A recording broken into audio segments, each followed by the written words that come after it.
동짓달 기나긴 밤 한 허리를 버혀내어 춘풍 이불 아래 서리서리 넣었다가 어런님 오신 밤이어든 굽이굽이 펴리라.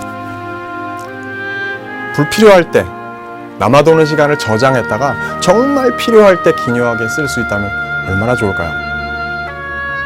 여러분 마음이 꼭 그렇죠? 그렇지만 그런 일이 현실에서 일어나긴 어렵잖아요. 우리에겐 이제 30일이 남았습니다. 매일 아침 여러분에게 86,400원을 입금해주는 은행이 있습니다. 이 돈은 그날은 바로 인출이 가능하지만 내일이 되면 사라진다라고 합니다. 여러분이라면 이 돈을 어떻게 하시겠습니까? 당연히 내일이 되기 전에 인출해서 사용을 하겠죠. 이 86,400원이라는 돈은 우리에게 하루 주어진 시간과 같습니다. 24시간, 60분, 60초를 모두 곱하면 우리에게 주어진 86,400초라는 것이 생기게 되는 겁니다. 여러분 이 시간을 어떻게 사용하고 계십니까? 당연히 버리지 말고 여러분의 것으로 만들어야 되겠죠? The bad news is time flies. The good news is you are the pilot. 네, 우리에게 이제 시간이 얼마 남지 않았지만 그래도 좋은 소식은 우리가 그 시간을 통제하고 사용할 수 있다는 거 아닐까요?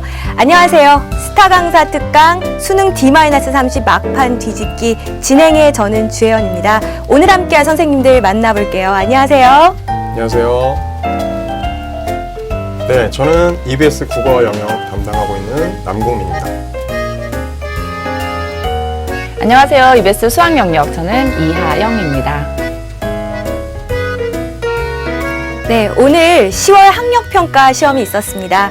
우리 수험생들은 이제 학교에서 보는 마지막 학력평가 시험일 텐데요. 여러분 이제 앞에 무엇이 보이십니까? 멋지게 최종 결승점을 통과할 준비가 되셨나요? 우리 오늘 이 시간 함께 하면서 여러분이 정말 1년같이 꽉 찬 그런 30일을 보낼 수 있도록 시간관리법과 또 우리가 최종 점검해야 될 사항들이 어떤 것들이 있는지 함께 좀 알아보려고 합니다. 네, 30일, 주 단위 계획표 그렇게 세우는 학생들 같은 경우에 이제 내장이면 시험을 치르는 그런 날이 오는 것 같습니다. 그렇죠. 네.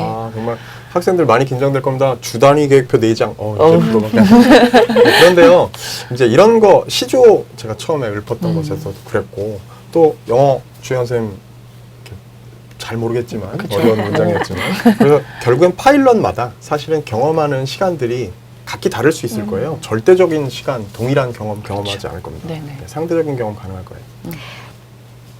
네, 이제 진짜 수능까지 딱 30일 남았습니다. 우리 앞으로 남은 기간 어떻게 해야 최대한 효율적으로 활용할 수 있는지 우선 시간관리법부터 같이 좀 알아보도록 할게요.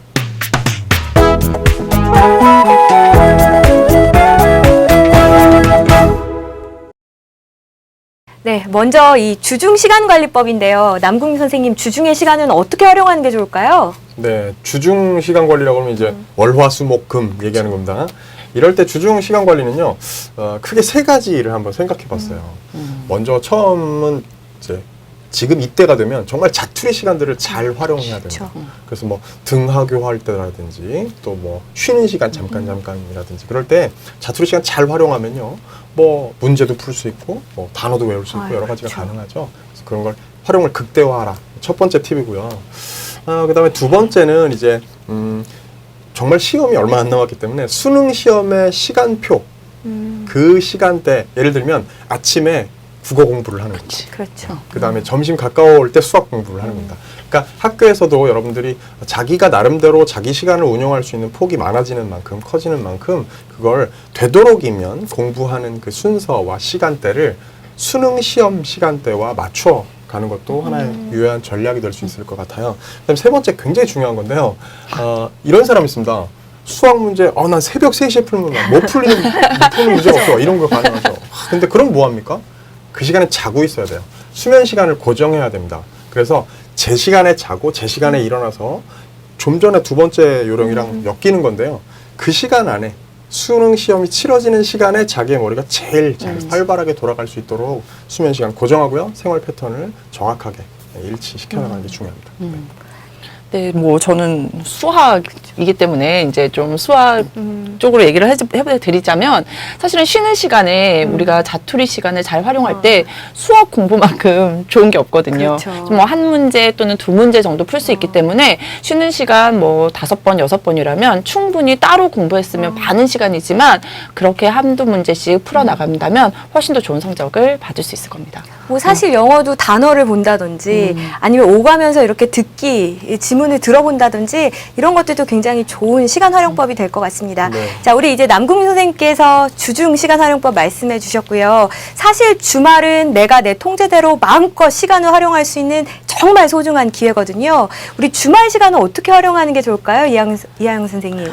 사실 뭐 주말 활용법이라고 하면 사실은 학생들마다 굉장히 지금은 상황이 다르잖아요. 그런데 제가 이제 뭐 보통 그냥 상위권 학생들 입장에서 생각을 해본다면 저도 그랬던 것 같고 학생들한테도 그런 얘기를 참 많이 했었는데 토요일에는 실제로 수능 치는 것처럼 한번 시험을 치러봐라. 그 시간에 맞춰서 시험을 쳐야 된다. 그렇죠. 그리고 이왕이면 그 시험 시간보다는 뭐 1, 20분 이제 축소해서 시험을 치고 OMR 카드 마킹하는 그런 시간까지 한번 체크해봐라 이런 생각을 하게 되고요. 네. 그리고 이제 남은 시간들 그날 어쩔 수 없습니다. 그날 치른 시험은 분석을 해야 됩니다.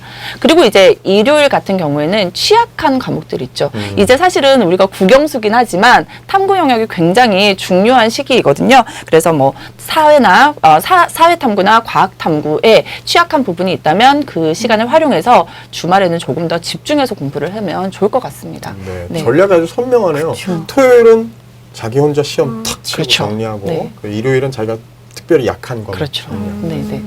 네, 우리 이렇게 이제 주중의 시간 활용법, 주말의 시간 활용법 각각 알아봤는데요. 이제 이렇게 촘촘하게 계획된 이 시간 속에서 우리가 무엇을 어떻게 채워서 공부하는 것이 좋을지 각 영역별로 체크 포인트를 함께 살펴볼게요.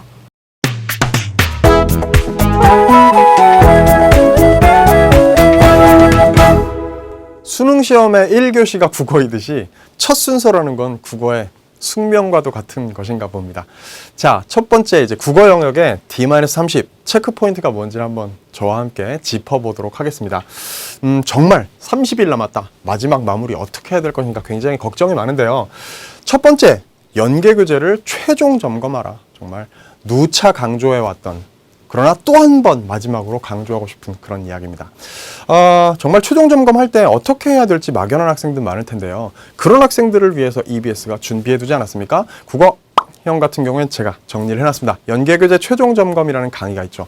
그 강의를 들으면요, 각 영역별로, 각 이제 하위 과목별로 어떻게 요약을 하면서 최종 정리해야 될 것인지 아마 잘 따라갈 수 있을 겁니다. 그래서 특히 자기가 취약한 분야가 있다면 적어도 그 분야만큼이라도 강의를 잘 활용하면 좋겠고요. 그리고 또 선생님이 거기에다 자료실에다가 어마어마한 방대한 양의 꼭 필요한 놀라운 자료들 많이 올려놨습니다. 부가 자료를 통해서 연계에 특별히 대비하는 훈련도 충분히 가능하리라고 봅니다. 연계 교재를 이렇게 완전히 시험 범위에 해당하니까요. 최종 점검을 해라. 첫 번째 팁입니다. 두 번째는요. 이젠 적당한 실전 연습도 필요한 시기가 됐다는 겁니다. 아까 이하영 선생님 말씀하셨던 것처럼 주말에 한 번 자기가 그러니까 적당한이라는 거죠. 너무 많이 하지 말고요. 시간 재가면서 정말 한 회분의 국어 모의고사를 치르는 것도 일주일에 한 번, 두 번 정도는 해볼 만한 시기가 됐다는 것이죠. 그거 굉장히 중요합니다. 왜냐고요? 먼저 문제풀이 순서나 요령 같은 것들을 이제 정말 숙달 이미 되었으면 좋겠고 안 됐더라도 정말 이제 숙달을 해야 되는 시기가 되었다는 겁니다. 예를 들어서 대개의 학생들이 사실 독서 분야에서 제일 많은 시간을 필요로 하잖아요. 그런데 화법, 작문, 문법까지 15 혹은 16번 문제까지 풀어가는데 너무 많은 시간이 걸리는 학생은요. 시험 문제를 풀이하는 순서를 자기에게 최적화된 방식으로 이를테면 뭐 문학부터 풀면서 앞으로 독서 충분히 시간 쓰고 나중에 화작문을 약간 좀 타이트하게 문제를 풀어낸다든지 그런 식의 자기 나름의 자기에게 제일 적합한 순서를 정하고 그리고 거기에 숙달하는 것도 굉장히 중요한 시점입니다. 자, 그 다음에 실수의 패턴을 분석해야 돼요. 내가 주로 어떤 영역에서 어떤 문제들을 주로 틀리더라 라는 것을 이제 이쯤 됐으면 나의 실수의 역사를 여러분들이 알고 있어야 합니다. 자, 그거 정말 30일 동안 해야 되겠죠. 그 다음입니다. 세 번째인데요. 이제 정말 올해 수능은요, 다양한 지문 구성 방식에 대비해야 될 필요가 있습니다. 간단하게 직접적인 구체적인 예를 한번 들어볼까요? 6월 모평 기억납니까? 독서 B형 학생들은요, 인문, 과학, 사회, 그 다음에 예술이 아니라 사회 지문이 하나 더 나왔던 거 기억할 겁니다. 올해 본 수능에서도요, 이런 방식으로 4개의 비문학, 독해, 독서의 유형 그 분야들이 전부 고르게 출제 안 되고 어떤 한 분야가 2지문이 출제가 될지도 몰라요. 그럴 가능성 대비해야 됩니다. 그럴 때 과학이 둘 될 가능성은 B형에선 적어도 없습니다. 그러나 인문이 2개, 그거보다 더 큰 가능성은 이렇게 사회가 2개가 될 가능성도 또 대비를 해야 될지 모른다는 겁니다. 그러니까 그런 분야, 혹시 사회 분야 취약한 학생이 있다면 철저하게 대비하라는 얘기고요. 그 다음에 또 9월 모평엔 여러분 문학 AB형 공통에서 세트로 꽃덤불이라는 현대시, 사랑이라는 현대시와 함께 이제 현대 수필 보리가 엮여 나왔어요. 그래서 5문제짜리 빅 세트가 AB형 공통으로 출제가 됐습니다. 자, 이건 말고도 기출의 최근 역사를 보면 여러분들 뭐 예를 들면 고전 시가하고 고전 산문을 엮는다든지 또 현대 소설과 또 그걸 각색한 시나리오를 세트 지문으로 묶는다든지 이런 다양한 방식들이 시도가 되었죠. 올해 본 수능에서도 그렇게 될지 모르겠습니다. 따라서 여러분들 자 9월 모평 요것과 관련해서는요. 연계교재 수록 문학 작품들을 공부할 때 이렇게 다양하게 좀 사고를 열어두고요. 엮는 세트 다양한 구성 방식도 좀 고민해 볼 필요가 있겠네요. 특히 상위권 학생들 주의하십시오. 자, 4번째입니다. 정말 이런 거 땅을 치고 후회하는데요. 기본 문제에서 실수하지 말자는 거 정말 다지고 또 다져야 될 얘기입니다. 예를 들어 볼까요? 요거 9월 모평에서 인문 지문입니다. 그랬는데 요런 거 그냥 윗글을 이해한 내용으로 가장 적절한 것은 정보 일치 불일치잖아요. 이런 거 제일 단순하고 쉬운 문제일 것 같습니다만 오답률 굉장히 높거든요. 이런 문제들 틀리면 안 되겠습니다. 그 다음에 문학에서도요. 고전소설에서 역시 9월 모평의 B형이었습니다. 창성과 미록에 그냥 줄거리를 물어본 문제예요.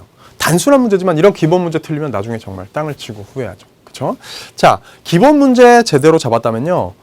보기를 활용하는 대체로 심화 문제라고 얘기할 수 있는 정보 처리를 요하는 문제들을 좀 숙달하는 연습을 이제 정말 막판에 해야 될 시기입니다. 예를 들어 이렇게 비문학 독서 지문에서요. 문제에서 세트에서 보기에다가 어떤 사례를 주죠. 그래서 지문 안의 내용을 보기 안에다가 적용을 할 때 그 적용의 방식, 대응 혹은 대비되는 어떤 내용 요소들을 정확하게 적용을 할 수 있는가라는 것을 최종 점검해야 되겠고요. 또 예를 들어 문학입니다. 사시가에 관련된 정보를 이렇게 줘요. 지문 안에 보기의 정보를 지문 안에 요소들과 결부지어서 어떻게 선지로 뽑아내는지를 골똘히 유심히 전략적으로 좀 봐야 될 시점입니다. 자, 이 5가지 포인트를 여러분들이 잊지 않는다면 국어 30일 동안 알차게 공부해서 여러분들의 목표를 반드시 이뤄낼 수 있는 여러분이 될 거라고 믿습니다. 네, 우리 남국민 선생님께서 국어 D-30 체크 포인트에 대해서 이야기해 주셨어요. 저는 진짜 그 국어도 실수가 있다라는 거. 많죠. 네, 굉장히 전 많습니다. 안 해서 그런지 모르겠지만 실수. 국어에서도 어떤 실수들이 있는지 한 번 더 정리해 주시면. 정말 진짜 대표적인 게요. 실전에 가면 이제 진짜 수능에 가면 애들이 긴장을 많이 하잖아요. 학생들이 이런 실수를 합니다. 적절한 것은, 적절하지 않은 것은. 그쵸. 잘안 이걸 보이는 잘못 읽어가지고요. 반대로 답을 고르는 학생들이 굉장히 많아요. 그래서 정말 그런 거 틀리면은 땅을 치고 나중에 후회하거든요. 정말 큰일 납니다. 그래서 어떤 학생들은 이래요. 딱 그 세트 들어가기 전에 문제 발문, 문두부터 딱딱 보고요. 아는 것은 일 때는 거기다 동그라미부터 바로 넘어가는 거죠. 그런 것도 하나 아주 현실적인 팁이 될 수가 있을 겁니다. 네, 우리 남국민 선생님께서 정리해 주신 이 체크 포인트들 잘 기억하셨다가 실수 없이 좋은 성적 다 받을 수 있었으면 좋겠습니다. 우리 수학 영역의 D-30 체크 포인트는 이하영 선생님께서 준비해 주셨거든요. 같이 좀 볼까요?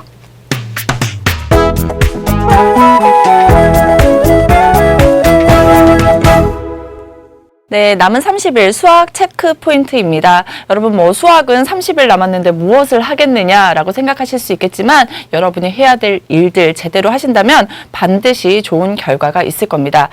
많은 학생들이 이런 얘기를 참 많이 하죠. 선생님 뭐 새로운 문제집을 사야 되나요? 절대 아니고요. 여러분이 가장 익숙한 교재로 정리하는 것이 가장 효과적입니다. 특히나 본인이 봤던 교재들을 중심으로 자주 출제되는 개념 그리고 유형을 반드시 다시 한번 익혀주셔야 되고요. 그리고 헷갈리는 개념 그리고 자주 실수하는 부분들을 중심으로 여러분이 개념과 유형을 한 번 더 정리해 주는 것이 훨씬 더 효과적인 것입니다. 자, 그리고요. 선생님이 아까도 얘기했지만 토요일에는 실전 연습을 꼭 해야 된다라는 얘기를 했었습니다. 자, 실전 연습을 해야 되는데 어떤 것을 가지고 실전 연습을 하느냐? 가장 좋은 것은요. 기출문제입니다. 그리고 EBS의 실전 모의고사입니다. 이 두 가지를 가지고 남은 기간 동안 한 번 더 실전처럼 연습을 해 주셔야 되고요. 이때 여러분이 꼭 기억하셔야 될 것은 자주 하는 실수의 유형을 여러분이 반드시 스스로 파악을 하셔야 된다라는 겁니다. 선생님이 이따가도 한 번 더 강조하겠지만 올해는요. 수능이 굉장히 쉽게 출제될 예정입니다. 그러면 하나의 실수로도 여러분이 그 등급이 달라질 수 있기 때문에 반드시 여러분이 자주 하는 실수를 파악하고 시험을 칠 때도 아, 내가 이런 실수를 자주 했었지 라고 생각하면서 그 부분을 다시 한번 복습할 수 있도록 해 주셔야 됩니다. 자, 그리고요. 연계 교재에서는요. 도형, 그리고 그래프, 그리고 표 이것은 다시 연계될 가능성이 매우 높기 때문에 반드시 한 번 더 점검을 해 주셔야 됩니다. 그래프 문제에서요. X축 또는 Y축, X축 또는 Y축과의 연결 관계에 대한 문항들은 자주 연계되고 있기 때문에 연계 교재에서 X축과의 관계를 물어봤다. 그러면 실제 시험에서는 Y축과의 관계를 물어볼 수 있습니다. 이런 그래프들 여러분이 한 번 더 점검하고 넘어가셔야 된다라는 거 꼭 한 번 더 점검해 보셔야 됩니다. 자, 그리고 매번 출제되는 문항은 반드시 다시 한번 점검해 봐야 되겠죠. 자, 이거는 행렬 합답형 문항입니다. 여러분 행렬 합답형 문항 굉장히 힘들어하지만 사실 매년 출제되고 있고 그리고 같은 번호 그리고 같은 유형의 문제들이 출제되고 있기 때문에 여러분이 한 번만 점검하신다면 충분히 맞출 수 있는 문항들이 출제되고 있다라는 거예요. 자, 행렬 합답형 문항뿐만 아니라 이렇게 여러분이 타원과 초점에 관한 문항들 A형 아닌 B형 학생들은 이런 문항들이 자주 출제가 되고 있죠. 번호 역시 동일하게 이렇게 27번 문항에서 계속 출제되고 있습니다. 여러분 한 번만 더 점검해 주셨으면 좋겠습니다. 아셨죠? 자, 남은 시간 동안 여러분이 꼭 기억해야 될 것들이 있습니다. 선생님 다시 한번 얘기하지만 도형 문항입니다. 도형 문항은요, 여러분이 굉장히 힘들고 두려워하지만 반드시 아는 도형에서 출제됩니다. 아는 도형 몇 개 없죠? 삼각형, 사각형, 원, 부채꼴. 여러분 모르는 모양이 나왔으면요. 내가 아는 도형으로 분리해서 생각하시면 돼요. 절대 모르는 도형이 출제되지는 않는다는 거 기억해 주셨으면 좋겠고요. 새로운 문제, 새로운 것을 다시 새롭게 공부하기보다는 내가 갖고 있는 것들을 유형 중심으로 연계 교재 그리고 기출 문제를 중심으로 계속 반복해서 여러분이 확인해 주시는 것이 훨씬 더 좋다라는 거 이거 꼭 기억해 주셨으면 좋겠습니다. 그리고 다시 한번 얘기합니다. 올해 수능 시험은 쉽게 출제됩니다. 거꾸로 얘기하면 실수를 하다가는 여러분이 등급이 너무나 많이 낮아질 수 있기 때문에 이 실수는 여러분이 꼭 확인을 하셔야 돼요. 실수를 줄이기 위해서 내가 어떤 부분에서 자주 실수를 하는지를 꼭 파악하고 수능 날 당일에 문제를 풀면서 아, 내가 이런 부분에서 실수를 자주 했지 라는 학생은 다시 한번 그 부분을 풀어보는 그런 습관을 들이는 것이 좋습니다. 여러분 남은 시간 동안 잘 정리해서요. 꼭 좋은 성적 받으시길 바라겠습니다. 네, 우리 수학의 체크 포인트에 대해서도 알아봤는데요. 모르는 도형은 출제되지 않는다. 모르는 도형이 나왔더라도 아는 도형으로 쪼개서 생각해봐라 라는 그 조언이 저는 참 와닿았습니다. 네네. 근데요, 전 선생님께 여쭤볼 게 있어요. 사실 아까 실수 우리 국어에서 그쵸. 얘기했으니까 수학에서 실수 엄청 많이 하지 않습니까? 그렇죠. 엄청 많이 하죠. 실수하면 수학이죠. 그죠? 큰일 나죠. 계산 실수 그쵸. 같은 거 단순 실수 많이 하잖아요. 그쵸. 그거 진짜 안타까운 일인데 그거 네네. 줄이는 방법이 있나요? 그러니까 우선 학생들이 그 역연산을 많이 틀려요. 계산 실수를 할 때. 그러니까 예를 들면 곱셈 공식은 잘하지만 인수분해는 힘든 것처럼 학생들이 우리가 교과서에서 그냥 나와 있는 공식 그대로 푸는 거는 잘하지만 뒤로 돌아가서 역연산하는 거 이럴 때 실수를 참 많이 하고요. 그리고 30번 문항의 같은 경우는 이렇게 정수나 자연수 격자점 세기 문제가 굉장히 많이 나오거든요. 그럴 때는 학생들이 그거를 다 하나하나 세야 되는데 그때 실수를 정말 많이 해요. 그래서 모는 종이처럼 이렇게 그려서 실제 그려서 거기다가 점을 찍어서 세는 것이 가장 실수를 줄이기 좋은 방법입니다. 이렇게 요령이네요. 그렇죠. 그런 네. 요령들이 또 있군요. 네, 이제 마지막으로 영어 D-30 체크 포인트 알아볼 시간인데요. 제가 준비했습니다. 같이 볼까요?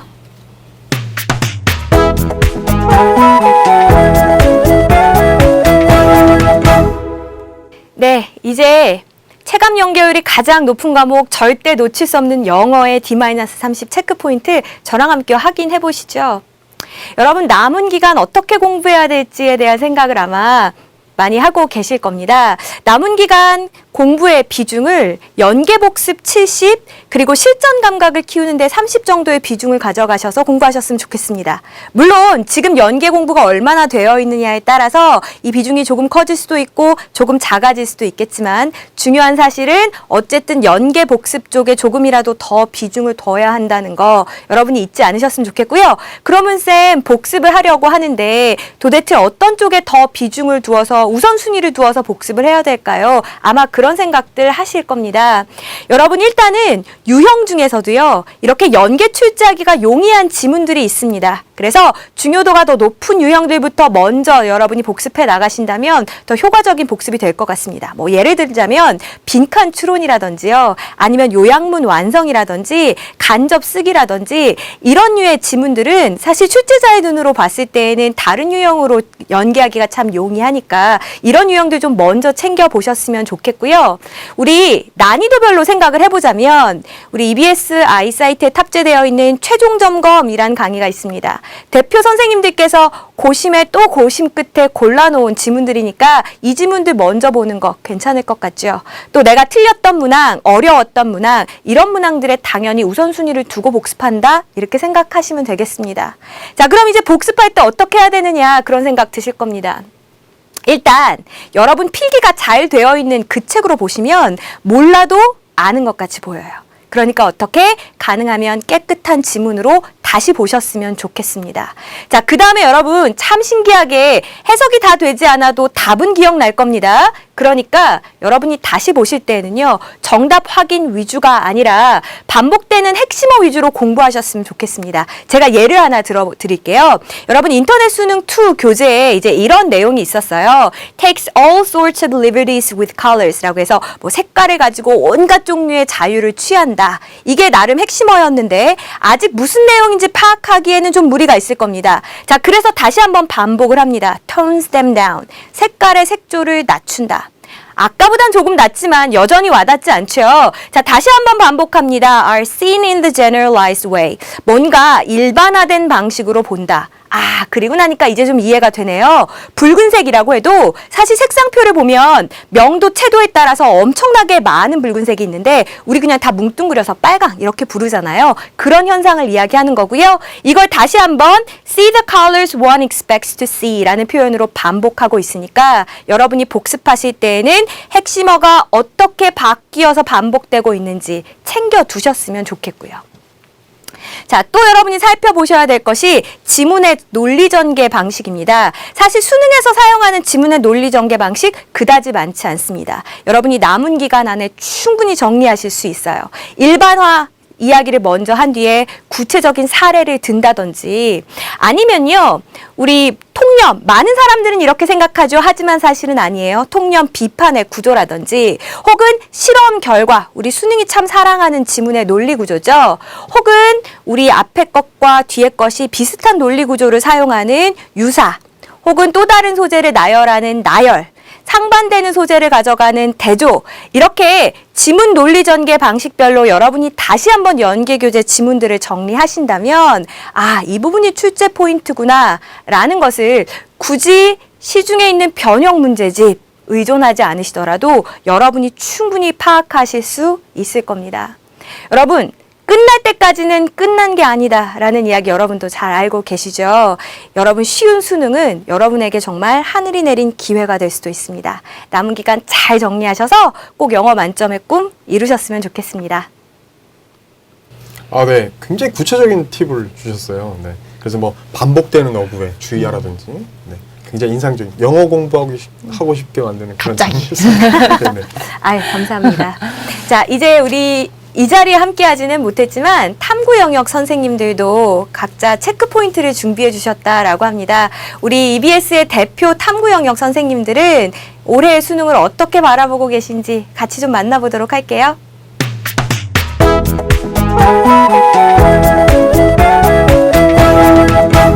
네, EBS에서 한국사를 담당하고 있는 최태성입니다. 일단 여러분들 9월 모평 결과가 지금 나왔습니다. 혹시 평가원에서 발표한 그 통계표를 보신 적이 있나요? 저는 좀 봤으면 좋겠습니다. 왜냐하면 그게 이제 앞으로 수능에서 어떤 방향으로 문제를 출제하겠다는 바로미터가 될 수 있기 때문에 꼭 좀 봐야 되겠다는 생각이 들었어요. 예를 들면 한국사 같은 경우에는 지금 1등급이 거의 6%에 육박했거든요. 어마어마하게 쉬웠다는 이야기죠. 6월, 9월이 이렇게 쉬웠기 때문에 수능에서조차도 쉽게 내기가 평가원 입장에서는 굉장히 부담스러울 겁니다. 그 말은 무슨 말이냐면 이번 수능에서 한국사는 작년처럼 어렵게 나올 가능성이 더 높다는 것이죠. 자, 이렇게 9월 모평의 어떤 결과를 가지고 여러분들이 좀 이번 수능에 대한 어떤 그 예측 이런 것들이 가능하기 때문에 좀 꼭 봐주십사라는 그런 말씀을 좀 드리고 싶습니다. 기본적으로 이 각 과목별로 나오는 그런 문제는 정해져 있는 것들이 있어요. 각 과목마다 이건 반드시 나온다가 있습니다. 그건 놓치시면 안 되겠죠. 예를 들면 한국사 이번 19번이 될까요? 20번이 될까요? 하지만 꼭 나옵니다. 뭐가 나오냐고요? 바로 통일 문제입니다. 7.4 남북 공동성명, 남북 기본합의서, 그리고 6.15 남북 공동선언 중에서 반드시 한 문제가 나오도록 되어 있거든요.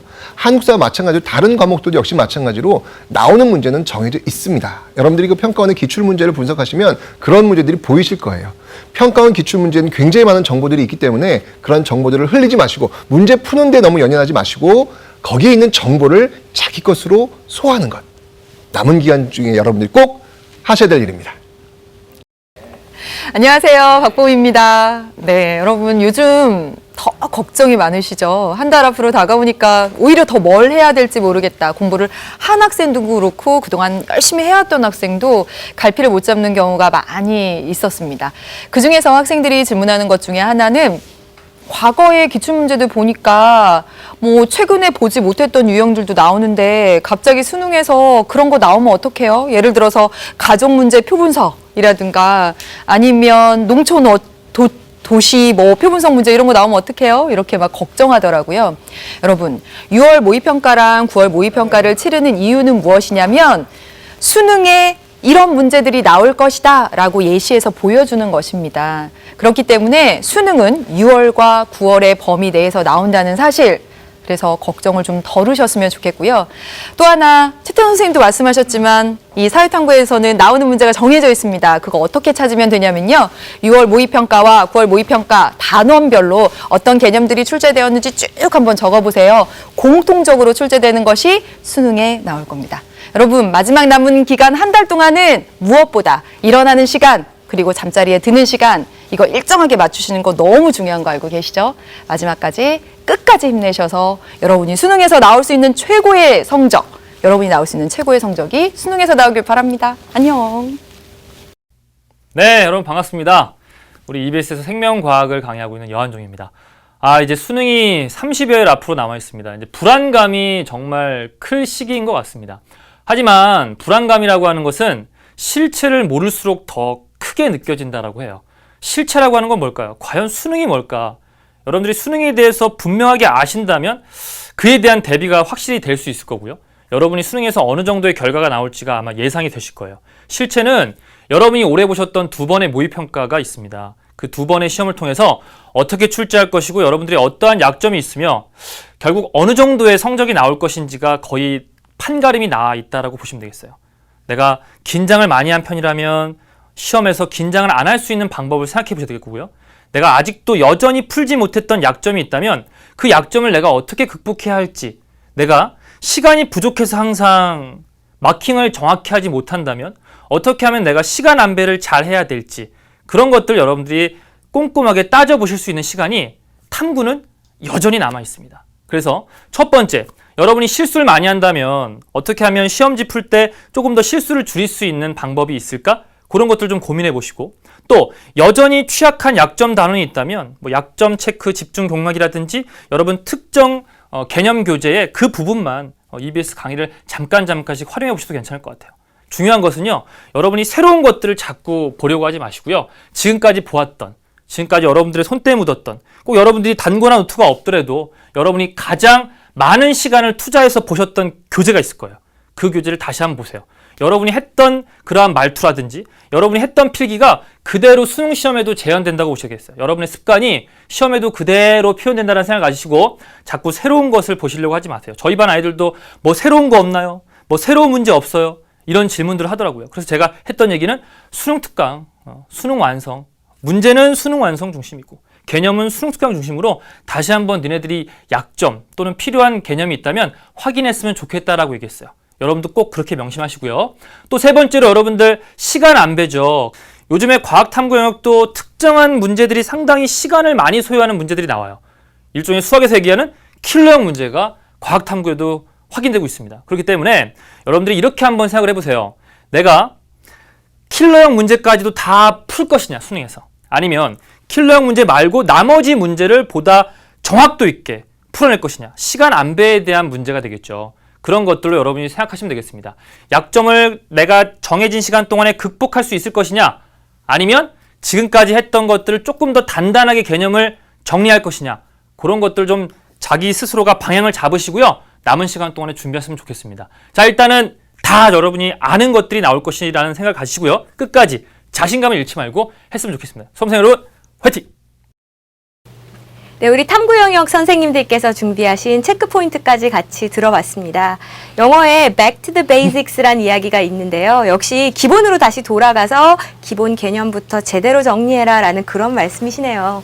네, 뭐 백투더 베이직은 아니지만 사실 저희가 이렇게 함께 연구하고 있잖아요. 그래서 네. 다른 탐구 영역 선생님들 지금 굉장히 그 강조하는 것들이 뭐 자료, 도표 그쵸. 이런 것들 많이 봐라. 특히나 연계가 되고 있기 때문에 그런 수학에서도 그쵸. 그래프처럼 그런 자료나 지도, 그다음에 뭐 생명과학에서의 그 그렇죠. 뭔지 모를 그런 그림들 그런 것들을 좀 많이 여러분이 봐두셨으면 좋겠습니다. 네, 뭐 뭔지 모를 막 이렇게 하니까 예. 굉장히 없어 보이고. 그렇죠. 네. 근데 어쨌든 우리는 국영수니까 좀 상대적으로 좀 씁쓸한 얘기긴 합니다만 지금 여러분들 국영수도 국영수지만 짧은 시간 안에 어쨌든 맞아요. 성적을 올리는 데는 그렇죠. 국영수보다 탐구가 굉장히 중요할 수 있습니다. 열심히 해야 될 시기죠. 네. 네, 이제 우리가 이 남은 30일 시간을 어떻게 활용해야 될 것이냐에 대한 이야기를 같이 나눠봤는데요. 사실 이제 D-Day가 다가올수록 떨리고 불안한 것은 모든 수험생들이 다 마찬가지일 겁니다. 아마 차이가 있다면 이 불안감을 잘 다스리고 극복해내느냐 아니면 걱정의 수렁텅이에 빠지느냐 그 차이가 아닐까 싶은데요. 우리 여러분과 같은 이 수험생의 일기를 통해서 여러분들이 갖고 있는 근심, 걱정을 좀 같이 엿보려고 합니다. 자, 그러면 화면으로 같이 먼저 만나볼까요? 어느새 D-30 수능이 한 달 앞으로 다가왔다. 내가 잘해오고 있는 건가? 아직도 많이 부족한 것 같아. 잠자리에 누워 잠들기 직전 알 수 없는 불안과 초조함이 나를 괴롭힌다. 특히 시험 당일 낯선 학교, 낯선 수험생들과 한 교실에서 시험을 본다는 생각을 하니 심장이 두근두근. 이대로 시험날이 다가오지 않았으면 좋겠다. 째깍 째깍 시계 바늘 소리가 야속하기만 하다. 네, 우리 근심이란 친구의 일기였는데 근심이가 정말 지금 극도의 불안에 쌓여 있는 것 같아요. 남궁민 선생님, 이럴 때는 어떻게 해야 이 불안감을 극복할 수 있을까요? 네, 굉장히 근심이 굉장히 많습니다 지금. 근데 잠들 그렇죠. 때마다 이렇게 막 불안에 휩싸이는 거 굉장히 위험합니다. 네, 그래서 여러분 그 이미지 트레이닝이라는 거 들어보신 적 있죠? 네. 네, 들어는 봤지만 네. 우리가 이제 수험생 입장에서 이미지 트레이닝 그게 무엇일까요? 말 뜻 그대로인데요. 사실 뭐 지금 운동 선수들이 많이 쓰는 그렇죠. 그렇죠. 방법이라고 해요. 그러니까 중요한 경기를 앞두고 있을 때 정말 그 해당 시합일의 그 구체적인 상황, 시간, 공간 막 이런 것들 깨어나서부터 그렇죠. 그날의 상황을 미리 상상을 구체적인 이미지를 통해서 하는 겁니다. 머릿속에 그려보면 정말 시합 당일이 되었을 때 최상의 컨디션을 발휘할 수 있다고 해요. 여러분들도 아마 매일매일 이렇게 잠들기 전에 수능날 내가 몇 시에 언제 일어나서 어떻게 무슨 버스를 타고 어디 시험장으로 구체적으로 그려보는 거죠. 그러면 훨씬 더 불안감도 좀 덜해지고요. 당일날 최상의 컨디션을 발휘할 수 있지 않을까 싶습니다. 뭐 일종의 뭐 시뮬레이션 뭐 네. 그런 그렇죠. 바로 그거네요. 여러분들도요, 이제 남은 기간 정말 긍정적인 마음가짐을 가지고 이미지 트레이닝 잘 하셔서 최상의 결과 거둘 수 있었으면 좋겠습니다. 저희 근심의 일기 한 편 더 준비했거든요. 보고 이야기 나눠볼게요. 2015년 10월 21일 수요일. 이제 날씨가 꽤 쌀쌀해졌다. 환절기라 그런지 일교차가 크다. 기분 탓일까? 요즘 목도 살살 아픈 것 같고. 수험 생활의 기본은 건강, 컨디션 관리라던데 이러다가 감기라도 걸리면 어떡하지? 네, 맞아요. 사실 프로에게 있어서는 건강관리도 실력이다라고 이야기하던데 특히 이 시험 기간이 다가올수록 건강관리를 잘해서 최상의 컨디션을 유지하는 게 정말 중요한 것 같습니다.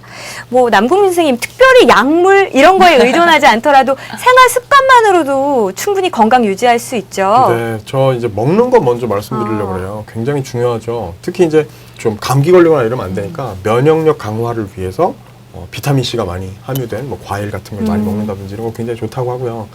뭐 그건 당연히 상식일 테고 그리고 또 하나는 아침 식사 거르지 않아야 됩니다. 네. 아침 먹는 아이들이 공부 잘한다 뭐 이런 얘기 하잖아요, 그죠? 잘 섭취를 해서 영양 섭취해서 머리가 잘 돌아가게 그쵸. 만들어야 되고요. 그리고 또 뭐 마찬가지로 뭐 과식, 폭식 또 혹은 괜히 식사를 거른다거나 이런 일 있어서는 안 되겠습니다. 규칙적인 식사해야 되고요. 그다음에 또 하나 지금 아까 약물 말씀하셨는데요.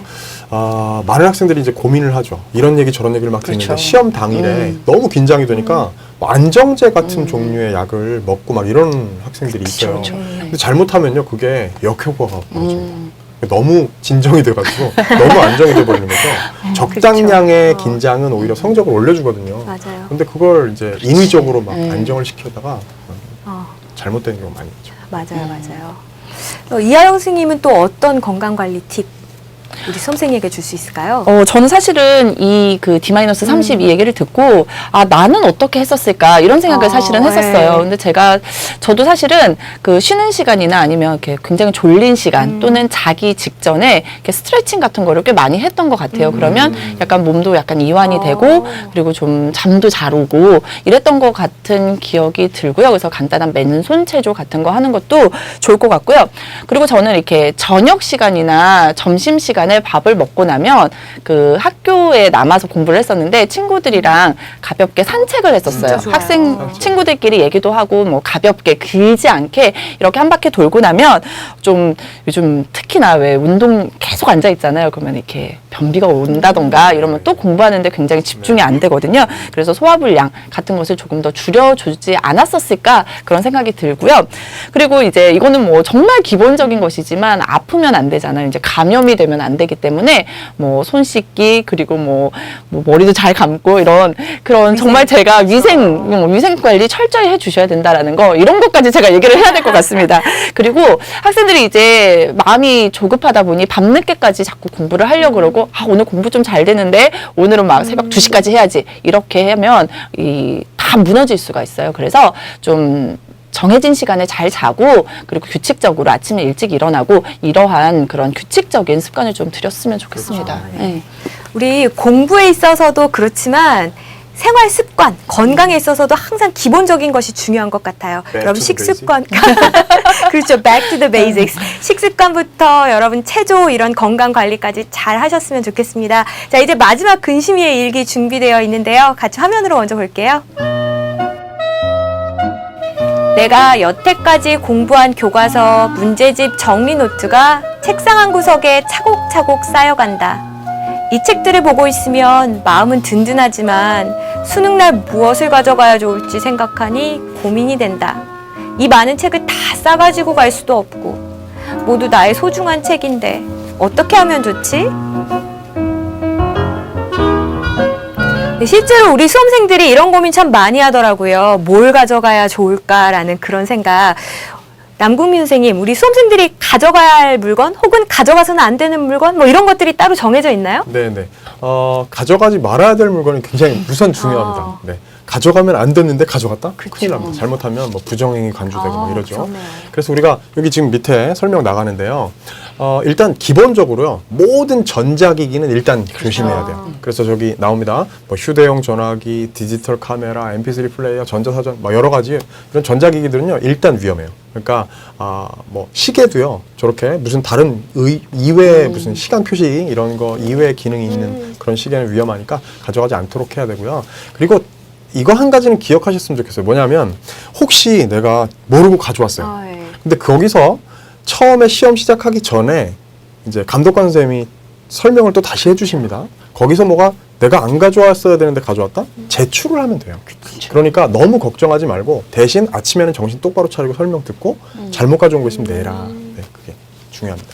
네, 우리 남궁민 선생님께서는 가져가서는 안 되는 물건, 반입 금지 물품에 대한 이야기를 해주셨는데, 그럼 요런 건 좀 챙겨갔으면 좋겠다. 뭐 그런 것들도 있어요, 하영쌤?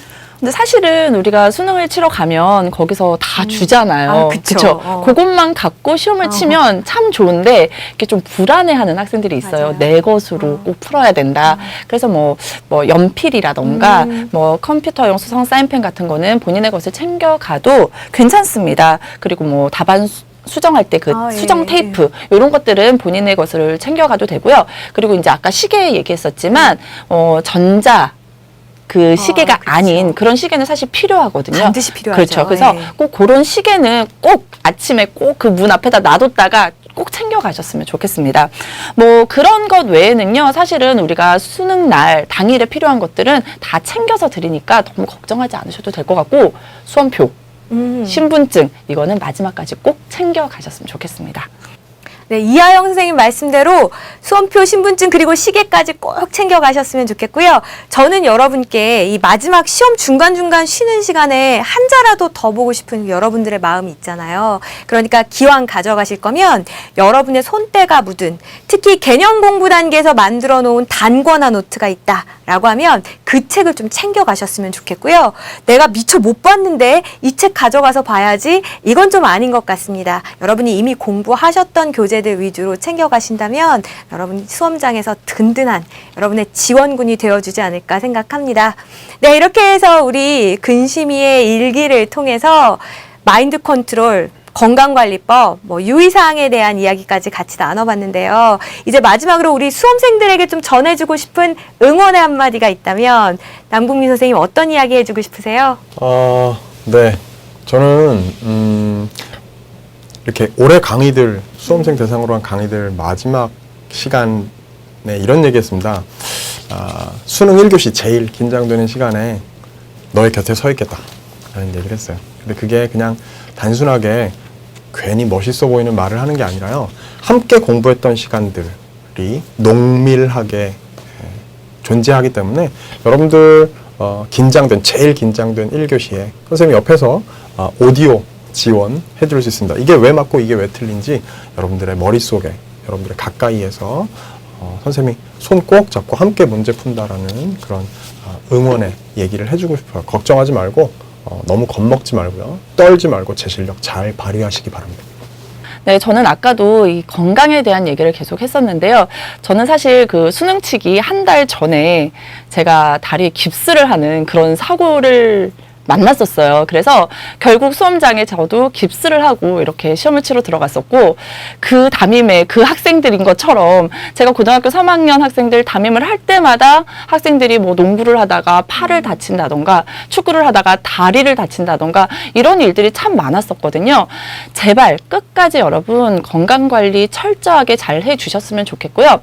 아까 남궁민 선생님께서도 얘기를 했지만 저도 항상 학생들한테 이 얘기를 해요. 두 손 꼭 잡고 수능장 아니라 대학교 입학하는 그날까지 함께 달릴 것이다. 이런 얘기를 참 많이 하는데요. 여러분의 곁에는 저희가 항상 함께 있다라고 생각하고 나 혼자 이걸 어떻게 이겨낼까라고 생각하지 마시고요. 문제를 잘 보면은 제가 했던 잔소리들이 들릴 겁니다. 그러면 그 문제가 뭐 자연스럽게 풀렸다라는 이런 학생들 참 많았거든요. 그러니까 너무 긴장하지 마시고 나 잘할 수 있어. 그리고 나 지금까지 정말 잘해왔어. 라는 마음으로 끝까지 최선을 다해 주셨으면 좋겠습니다. 네, 우리 오늘 수능 D-30 막판 뒤집기라는 제목으로 여러분과 함께 했습니다. 누군가는 이런 이야기를 하더라고요. If there is still time left in the game, you can still win the game. 경기에 아직 시간이 조금이라도 남아있다면 여러분은 여전히 승리를 거둘 수 있습니다. 이제 와서 되겠어? 지금까지 안 됐는데. 지금 한다고 되겠어? 라는 여러분 내면의 목소리와 절대 타협하지 마시고 마지막 1분까지 여러분의 혼신의 힘을 다 쏟아내셔서 꼭 막판 뒤집기 이뤄내셨으면 좋겠습니다. 자, 우리 오늘 함께 했던 이 이야기들 기억하시고요. 건강관리 잘 하시고 끝까지 최선 다하셔서 여러분들이 좋은 소식 들려주기를 저희는 기다리고 있겠습니다. 네, 그러면 스타 강사 특강 수능 D-30 특집 우리 여기까지 함께 할게요. 감사합니다.